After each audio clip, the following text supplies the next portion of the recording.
ಈಗಾಗಲೇ ಗೊತ್ತಿರುವ ಹಾಗೆ ಯಾವುದೇ ಧಾರ್ಮಿಕ ಹಾಗೂ ಸಾಂಸ್ಕೃತಿಕ ಕಾರ್ಯಕ್ರಮಗಳಿಗೆ ಯಾವುದೇ ಸೌಂಡ್ಸ್ಗೆ ಅವಕಾಶ ಕೊಡ್ತಾ ಇಲ್ಲ, ಕಾರ್ಯಕ್ರಮ ನಡೆಸಲಿಕ್ಕೆ ಬಿಡ್ತಾ ಇಲ್ಲ. ನೀವು ಒಂದು ಕಲಾವಿದರಾಗಿ ಏನಂತ ಹೇಳಿ?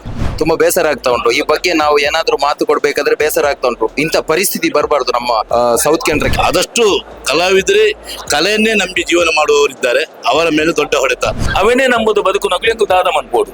ಎಂಗ್ಲಿ ಏರಿಳಿ ಎಂಚಿನ ಸರ್ಕಾರದ ಎಂಗ್ಲಿ ದಾಲ ಹೊರಪೇರ ಹೊಡೆತ ಕೊಡಬೇಡಿ, ನಮ್ಮನ್ನು ಬದುಕಲಿಕ್ಕೆ ಬಿಡಿ, ನಮಗೊಂದು ಜೀವನ ಇದೆ, ನಮ್ಮ ಜೀವನಕ್ಕೆ ಬೆಲೆ ಕೊಡಿ ಎಂದು ಈ ಮುಖಾಂತರ ನಾನು ವಿನಂತಿ ಮಾಡ್ತಿದ್ದೆ. ಕೆಲವರು ಫೋನ್ ಮಾಡ್ತಾರೆ, ನಮಗೆ ಒಂದು ಪೆಟ್ರೋಲ್ ಹಾಕುವ ಬೈಕಿಗೆ ಒಂದು ಪೆಟ್ರೋಲ್ ಹಾಕುವ ಕಷ್ಟನೇ ಆಗಿದೆ ಈಗ. ದಕ್ಷಿಣ ಕನ್ನಡ ಜಿಲ್ಲೆಗೆ ಈ ರೀತಿಯಂತ ನಿರ್ಬಂಧವನ್ನ ಯಾಕೆ ಮಾಡಿದ್ದಾರೆ ಅನ್ನೋದೇ ಯಕ್ಷ ಪ್ರಶ್ನೆಯಾಗಿದೆ. ಇಚ್ಚಿನ ಒಂಜಿ ತಡೆ ಈತನೇಟ ವಾ ಸರ್ಕಾರದಲ್ಲಿ ಎಂಗ್ಲೇ ಬೈಚಿ. ಈಗಾಗಲೇ ಗೊತ್ತಿರುವ ಹಾಗೆ ಯಾವುದೇ ಧಾರ್ಮಿಕ ಹಾಗೂ ಸಾಂಸ್ಕೃತಿಕ ಕಾರ್ಯಕ್ರಮಗಳಿಗೆ ಯಾವುದೇ ಸೌಂಡ್ಸ್ಗೆ ಅವಕಾಶ ಕೊಡ್ತಾ ಇಲ್ಲ, ಕಾರ್ಯಕ್ರಮ ನಡೆಸಲಿಕ್ಕೆ ಬಿಡ್ತಾ ಇಲ್ಲ. ನೀವು ಒಂದು ಕಲಾವಿದರಾಗಿ ಏನಂತ ಹೇಳಿ? ಇವತ್ತು ನಾವು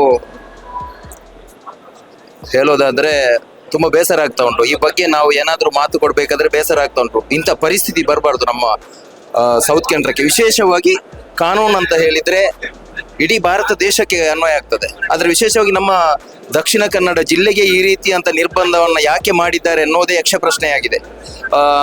ಯಾಕಂದ್ರೆ ಈ ಸೌಂಡ್ಸ್ ಅನ್ನ ನಂಬಿಕೊಂಡು ಎಷ್ಟೋ ಜನರು, ಕಲಾವಿದರಾಗ್ಲಿ ತಂತ್ರಜ್ಞರಾಗ್ಲಿ, ಇವರೆಲ್ಲ ಅದನ್ನೇ ನಂಬಿಕೊಂಡು ಜೀವನ ಮಾಡ್ತಾ ಇದ್ದಾರೆ. ಆ ರೀತಿಯಲ್ಲಿ ಇರುವಾಗ 10 ಗಂಟೆಗೆ ಎಲ್ಲವನ್ನು ನೀವು ಬಂದ್ ಮಾಡಬೇಕು ಅಂತ ಅಂದ್ರೆ ನಾವು ಯಾವ ದೇಶದಲ್ಲಿದ್ದೇವೆ ಅನ್ನೋದನ್ನೇ ನಾವು ನಮ್ಮನ್ನು ಪ್ರಶ್ನೆ ಮಾಡಬೇಕು.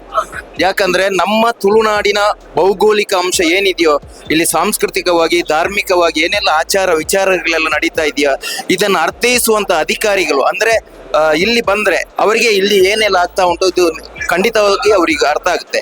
ಇದು ನಮ್ಮ ಯಾವ ವಿಚಾರವೂ ಅರ್ಥವಾಗದ ಅಧಿಕಾರಿಗಳು ಇಲ್ಲಿ ಬಂದು ಕಾನೂನು ಹಾಗೆ ಹೇಳುತ್ತೆ ಹೀಗೆ ಹೇಳುತ್ತೆ ಅಂತ ಅವರು ತಮ್ಮ ಅಧಿಕಾರವನ್ನು ಚಲಾಯಿಸಿದ್ದಕ್ಕೆ ಹೋದ್ರೆ ತುಳುನಾಡಿನ ಇಷ್ಟೆಲ್ಲ ಸಮಸ್ಯೆ ಆಗ್ಲಿಕ್ಕೆ ಕಾರಣ, ಇಷ್ಟೆಲ್ಲ ಸಾವಿರ ಗಟ್ಟಲೆ ಕಲಾವಿದರು ತಂತ್ರಜ್ಞರೆಲ್ಲ ಸೇರುವುದಕ್ಕೆ ಇವರೊಂದು ಕಾರಣ ಆಗಿ ಹೋದ್ರು. ಈಗಲ್ಲ ಇದಕ್ಕೆ ಒಂದು ಸೂಕ್ತವಾದ ವ್ಯವಸ್ಥೆ ಆಗ್ಬೇಕು. ಮುಂಬರುವ ದಸರಾ ಕಾರ್ಯಕ್ರಮ, ಅದೆಷ್ಟೋ ಕಾರ್ಯಕ್ರಮ ದಸರಾ ಹಬ್ಬದ ಸಂದರ್ಭದಲ್ಲಿ ಆಗ್ತದೆ. ಇವತ್ತು ಇದೆಲ್ಲ ಸರಿಯಾಗಬೇಕು ಎನ್ನುವುದು ನಾನೊಬ್ಬ ಕಲಾವಿದನಾಗಿ ಅಧಿಕಾರಿಗಳಲ್ಲಿ ಸಂಬಂಧಪಟ್ಟ ಎಲ್ಲರಲ್ಲಿ ಈ ಬಗ್ಗೆ ವಿನಂತಿಸ್ತಾ ಇದ್ದೇನೆ. ಇದು ದೊಡ್ಡ ದುರಂತ. ನಿಜವಾಗಿಯೂ ಒಂದು ಕಲೆಯನ್ನು ನಂಬಿಕೊಂಡು ಬರುವ ಕಲಾವಿದರ ಜೀವನದ ಮೇಲೆ ದೊಡ್ಡ ಒಂದು ಹೊಡೆತ ಕೊಡ್ತಾ ಇದ್ದಾರೆ. ನೋಡಿ, ನಾವೆಲ್ಲರೂ ಕಲಾವಿದರು. ನಾವು ಇಲ್ಲಿ ಆದಷ್ಟು ಕಲಾವಿದರೆ ಕಲೆಯನ್ನೇ ನಂಬಿ ಜೀವನ ಮಾಡುವವರಿದ್ದಾರೆ, ಅವರ ಮೇಲೆ ದೊಡ್ಡ ಹೊಡೆತ.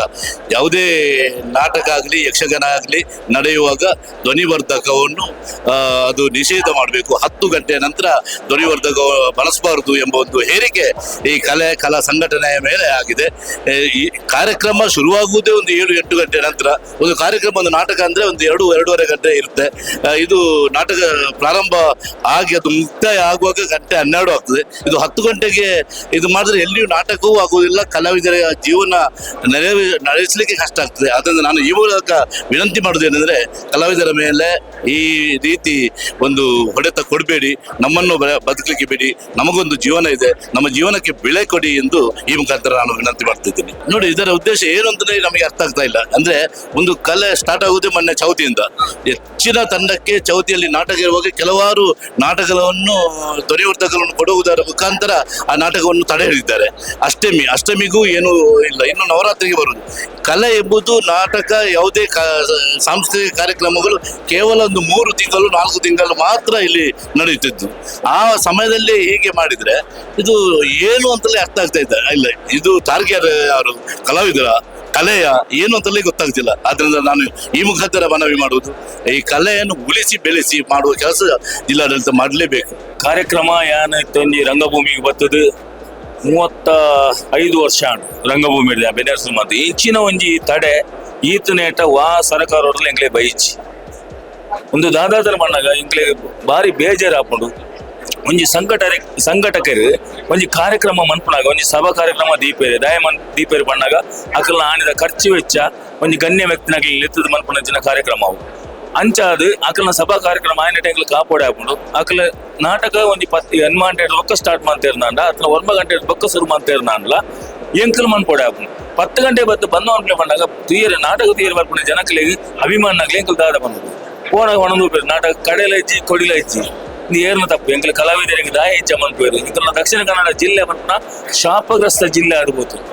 ಒಂಜಿ ಇಂಕಲ್ನ ಈತ್ ಸಂಸ್ಕೃತಿ ಕಾರ್ಯಕ್ರಮ ಮೂಲ ಅವನೊಂದು ಯಕ್ಷಗಾನ ಅವಾರ್ಡ್, ನಾಟಕ ಅವಾರ್ಡ್, ಇವನು ಭೂತಕೋಲ ಅವಾರ್ಡ್, ದೈವಾರಾಧನೆ award, Kambala award, orchestra award ಪೂರ ಈತ್ ಮಾತ ಇಪ್ಪುನ ಈ ಜಾಗೆಡ್ ಈ ನಮ್ಮ ದಕ್ಷಿಣ ಕನ್ನಡ ಜಿಲ್ಲೆಡ್ ಮಾತ್ರ ದಯಚಿ ಒಂದು ಕಟ್ಟುನಿಟ್ಟು ಒಂದು ಆನಕೆ ನ್ಯಾತಿ ಉದ್ದೇಶ ದಾದಂದ ಎಂಕ್ಲೆ ಪನೇರ ಆಪುಜಿ ಉದ್ದೇಶ ದಾದಂದ ಇನ್ನು ಮಂತನಕ್ಲೆ ಗೊತ್ತಿಪ್ಪುವಿನ ಎಂಕಲ್ ಕಲಾವಿದರು ಏನು ಪನೇರ ಆಪುಜಿ ದಯಪಂಡ ಎಂಕಲ್ ಕಲಾವಿದರು ಎಂಕ್ಲೆಗೆ ಪನ್ಪುಣೆ ಅಂದಾಂಡ 10 ಗಂಟೆಗೆ ಮುಗಿದ ಎಂಕ್ಲೆಲ್ಲ ಇಟ್ಟೇನೆ 10 ಅನ್ಪುಜಿ ಎಂಕಲು ಆಂಡ ಸಂಘಟಕರು ಐನ್ ಮನ್ಪವನ ಒಂಜಿ ವರ್ಷಗೊರ ಒಂಜಿ ಕ್ಲಬ್ದ ವಾರ್ಷಿಕೋತ್ಸವ ಆಪುಂಡು ಅಕಲ್ ಮನ್ಪುಣಗ ನಮ್ಮ 10 ಗಂಟೆದಲ್ಲಿ ಮುಗಿಪುಲೆ ಬಂದ್ರೆ ಸರಿ ಆಪುಜಿ ಅತ್ತೆ ಎಂಕಲ್ ಕಲಾವಿದರು ಎಂಕಲ್ ಮನ್ಪೋಡೆ ಆಪುಂಡು 10 ಗಂಟೆ ಹಿಡಿದು ಪಕ್ಕ ಅಣ್ಣ ಎಂಕ್ಲೆ ತೋರ 12 ಗಂಟೆಗೆಲ್ಲ ಸ್ಟೇಜ್ ತಿಕ್ಕೊಂಡು ಎಂಕಲ್ ಮನ್ಪೋಡೆ ಆಪುಂಡು ಆಂಡ ನೇನು ಒಂಜಿ ದಯ ಮಾಡ್ತದೆ ಇತದ ಸರ್ಕಾರ ಐತ ಬಗ್ಗೆ ಒಂಚೂರು ಗಮನ ಕೊರ್ದು ಆ ಟೈಮಿಂಗ್ ಒಂಜಿ ಬುಡ್ದು ಎಂಕ್ಲೆಗೆ ಒಂಜಿ ಸಲೀಸಾದ ಮನ್ಪ್ಲೆಗೆ ಬುಡೋಡು ಒಂದು ಬಂದು ಕೇನೊಂಡೆ ಸರ್ಕಾರದ ಕೇನೊಂಡು ಕಲಾವಿದ ಅದು 35 ವರ್ಷ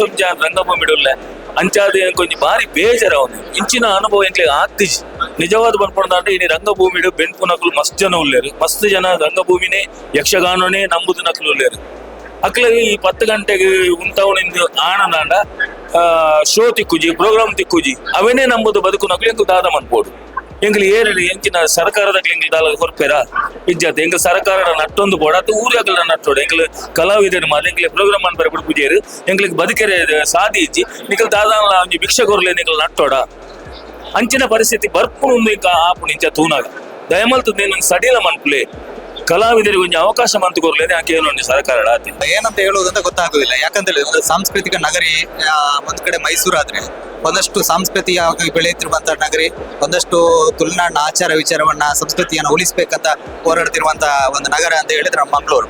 ಇಲ್ಲಿ ಕಲೆ ಸಾಹಿತ್ಯಕ್ಕೆ ಇಲ್ಲಿನ ಜನ ಅಷ್ಟು ಕೊಡುಗೆಯನ್ನು ನೀಡಿದ್ದಾರೆ, ಅದನ್ನು ಮುಂದುವರಿಸ್ತಾ ಇದ್ದಾರೆ. ಇಲ್ಲಿನ ನಾಟಕ ತಂಡದ ಬಗ್ಗೆ ನಾವು ಹೇಳೋದಾದ್ರೆ ಸುಮಾರು 80ಕ್ಕೂ ಅಧಿಕ ಅವಿಭಜಿತ ದಕ್ಷಿಣ ಕನ್ನಡ ಉಡುಪಿ ಜಿಲ್ಲೆಯಲ್ಲಿ ನಾಟಕ ತಂಡಗಳಿವೆ. ಇದನ್ನೇ ತಮ್ಮ ಮೂಲ ವೃತ್ತಿಯನ್ನಾಗಿಸಿಕೊಂಡ ಅದೆಷ್ಟು ಕಲಾವಿದರಿದ್ದಾರೆ. ಈಗ ಏಕಾಏಕಿ ಒಂದು ಧ್ವನಿವರ್ಧಕವನ್ನು ಬಳಸುವುದರ ನಿಷೇಧಿಸುವಂತ ಆಗ್ತಾ ಇರುವಂತೆ ಇದು ದೊಡ್ಡ ಹೊಡೆತ, ಒಂದು ಕಲಾವಿದರಿಗೆ ಭಾರಿ ದೊಡ್ಡ ಹೊಡೆತ. ಒಂದೊತ್ತಿನ ಊಟಕ್ಕೂ ಪರದಾಡುವಂತ ಪರಿಸ್ಥಿತಿ ಮುಂದಿನ ದಿನಗಳಲ್ಲಿ ಕಲಾವಿದರಿಗೆ ಬರುವಂತ ಸಾಧ್ಯತೆ ಇದೆ. ಯಾಕಂತ ಹೇಳಿದ್ರೆ ಒಂದು ಧ್ವನಿವರ್ಧಕ ಎಲ್ಲದಕ್ಕೂ ಬೇಕು. ನಮ್ಮ ನಾಟಕದ್ದಲ್ಲ, ಸಂಗೀತ ಕಾರ್ಯಕ್ರಮಕ್ಕಿರ್ಬೋದು, ನಮ್ಮ ಯಕ್ಷಗಾನಕ್ಕಿರ್ಬೋದು, ಎಲ್ಲದಕ್ಕೂ ಇದೆ. ಇದಕ್ಕೂ ಟೋಟಲಿ ಆಗಿ ಇಡೀ ಒಂದು ಕಾರ್ಯಕ್ರಮ ಇರ್ಬೋದು, ಇಡೀ ನಮ್ಮ ಕರಾವಳಿ ಭಾಗದ ಒಂದು ಸಂಸ್ಕೃತಿಗೆ ದೊಡ್ಡ ಹೊಡೆತವನ್ನ ನೀಡುವಂತ ಒಂದು ಇದಾಗಿದೆ. ನಮಗೆ ಇಷ್ಟರವರೆಗೆ ನಮಗೆ ಒಂದು ಚೌತಿ ಟೈಮಲ್ಲಿ ನಮಗೆ ಫಂಕ್ಷನ್ ಶುರು ಆಗೋದು. ಚೌತಿ, ಕೃಷ್ಣಾಷ್ಟಮಿ, ಈಗ ನವರಾತ್ರಿ ಇನ್ನು ಬರೋದು. ಇದರಲ್ಲಿ ನಮಗೆ ಸಮಸ್ಯೆ ಆಗಿದೆ. ಅಂದರೆ ಕೆಲವರು ಬ್ಯಾಂಕ್ ಲೋನ್ ಮಾಡಿ ಸೌಂಡ್ ಸಿಸ್ಟಮ್ ಎಲ್ಲ ತಗೊಂಡಿದ್ದಾರೆ. ಕೆಲವರು ಈ ಧರ್ಮಸ್ಥಳ ಯೋಜನೆ ಗ್ರೂಪಿಂದ ಸಾಲ ಮಾಡಿ ತಗೊಂಡಿದ್ದಾರೆ. ಹಾಗಾಗಿ ಈಗ ಸೌಂಡ್ಸ್ ಇಲ್ಲದ ಕಾರಣ ಕೆಲವರಿಗೆ ಅದನ್ನೇ ನಂಬಿಕೊಂಡು ಬಂದವರು ಇದ್ದಾರೆ. ಈಗ ಈ ಕೆಲವರಿಗೆ ಕೃಷಿ ಇರ್ತದೆ, ಕೆಲವರು ಸೌಂಡ್ ಸಿಸ್ಟಮ್ ಇರ್ತದೆ, ಕೆಲವರಿಗೆ ಮಕ್ಕಳಿಗೆ ಶಾಲೆ ಫೀಸ್ ಕಟ್ಟಲಿಕ್ಕೆ ಕಷ್ಟ ಆಗಿರ್ಬೋದು. ಕೆಲವರು ಫೋನ್ ಮಾಡ್ತಾರೆ, ನಮಗೆ ಒಂದು ಪೆಟ್ರೋಲ್ ಹಾಕುವ ಬೈಕಿಗೆ ಒಂದು ಪೆಟ್ರೋಲ್ ಹಾಕುವ ಕಷ್ಟನೇ ಆಗಿದೆ ಈಗ ಈ ಸಮಸ್ಯೆಯಿಂದಾಗಿ. ಈ ಸಲ ಸಮಸ್ಯೆ ಇದು ಬಂದದ್ದು. ಇಷ್ಟವರೆಗೆ ಈ ಸಮಸ್ಯೆ ಯಾವುದು ಬರಲಿಲ್ಲ ಸೌಂಡ್ಸಿನವರಿಗೆ. ಹಾಗಾಗಿ ನಮಗೆ ಸೌಂಡ್ಸು ಇನ್ನು ಮುಂದೆ ಮೊದಲಿನಾಗೆ ಆಗ್ಬೇಕಂತ ಪರ್ಮಿಷನ್ ಕೊಡ್ಬೇಕಂತ ನಮ್ಮ ಅನಿಸಿಕೆ ಅಲ್ಲ. ಈಗ ನಮಗೆ 3 ತಿಂಗಳು ಬಿಸ್ನೆಸ್ ಇರುವುದು, ಲಕ್ಷಗಟ್ಟಲೆ ಬಂಡವಾಳ ಹಾಕಿ ನಾವು DJ ಕೂಡ ಕ್ಯಾನ್ಸಲ್ ಮಾಡಿದ್ವಿ. ಈಗ ಕ್ಯಾನ್ಸಲ್ ಇಲ್ಲಿ ಮಾತ್ರ ಇರುತ್ತೆ. ಈಗ ಆ ಕಡೆ ಎಲ್ಲ ಮಾಡ್ತಾ ಇದ್ದಾರೆ. ಮೊನ್ನೆ DJ ಎಲ್ಲ ಆಯ್ತು. ಈ ಕಡೆ ಮಾತ್ರ ನಮ್ದು ಮಂಗಳೂರಲ್ಲಿ ನಮ್ದು ಬೆಳ್ತಂಗಡಿ ಅಲ್ಲಿ ಇಲ್ಲ. 10 ಗಂಟೆ ಆದ್ರೆ ಬರ್ತಾರೆ ಪೊಲೀಸವರು ಬಂದ್ ಮಾಡಿ. ಯಾವ ರೀತಿ ಎಲ್ಲ ಕಷ್ಟ ಆಗಿದೆ ಜೀವನ ನಡೆಸ್ಲಿಕ್ಕೆ ಅಂತ ಹೇಳಿ? ಹೌದು, ನಮ್ಗೆ ಇದ್ದ ಅಮೌಂಟ್ ಸಾಲ ಮಾಡಿ ಲಕ್ಷಗಟ್ಟಲೆ ಬಂಡ್ ಹೋಗ್ತದೆ. ನಾವು ಸಣ್ಣ ಅಮೌಂಟ್ ಅಲ್ಲ, ಒಂದು ಸೌಂಡ್ ಸಿಸ್ಟಮ್ ಹಾಕ್ಬೇಕಾದ್ರೆ 10-20 ಲಕ್ಷ ಬೇಕು. ಒಂದು ಬಂಡವಾಳ ಹಾಕ್ಬೇಕಾದ್ರೆ ಸಣ್ಣ ಅಮೌಂಟ್ ಆದ್ರೂ ಕೂಡ. ಮತ್ತೆ ಜೀವನಕ್ಕೆ ಕಷ್ಟ ಆಗಿದೆ. ಅದೇ ಕಷ್ಟ ಅಂದ್ರೆ ಬ್ಯಾಂಕ್ ಲೋನ್ ಅಲ್ಲಿ ಬರ್ತದೆ, ಸಾಲ ಇರ್ತಲ್ಲ, ಕಟ್ಬೇಕಲ್ಲ.